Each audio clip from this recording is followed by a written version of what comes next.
Welcome to my series on color management. My name is Austin Myers. I'm a comper turned supervisor. I'm currently the head of 2D for Crafty Apes in New York. I wanted to make a series that goes over color management and talks about some of the specific issues relative to comp.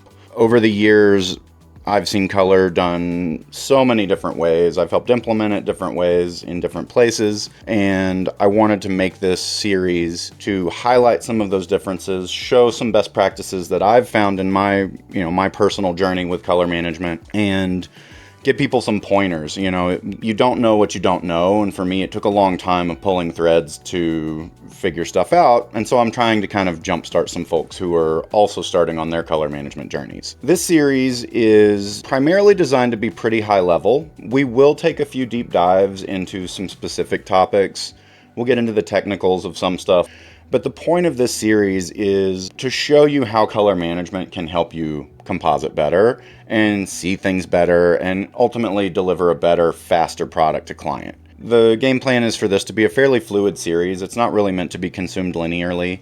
There are going to be a couple chapters that you probably want to see first. That's going to be the color space defined session as well as the color management primer.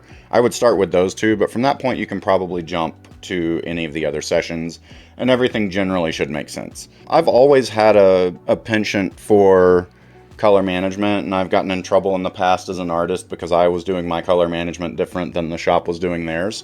I don't recommend that. To me, it worked better, but it was definitely against the grain. Now I have better understanding of why that's not necessarily a good idea.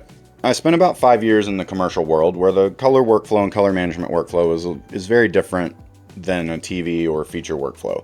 When I left entertainment work for commercials, most things were still logarithmic DPX files getting delivered. And when I came back to entertainment after my stint in commercials, a changeover had happened where we were starting to see linear EXRs in camera native gamuts. And one of the things I initially picked up on was, yes, the black and white levels look good, they look correct, but everything just feels a little desaturated. Why am I not seeing it? If we're using proper color management, it should generally look how it looks if you were standing on set that day. Your green should be green, your blue should be blue, your red should be red. It doesn't make sense, and it didn't make sense to me then because I didn't have the knowledge that I have today relative to how gamuts work and what is a color space and all the components of a color space.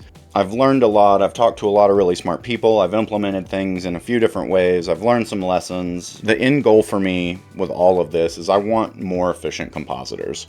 I want to be a more efficient compositor myself. I want the work to look as good as it can look straight out of the gate. It's been a little bit of a crusade. I have a lot of artists that work for me that have heard this speech many, many times and gotten versions of this presentation, over the last few years. I hope that everybody can take something away from this. If you ever have questions, feel free to hit me up. My website is austinwmyers.com. I'm always happy to chat with folks about this stuff. I'm still learning every day. And I'm glad that you have joined me on this journey.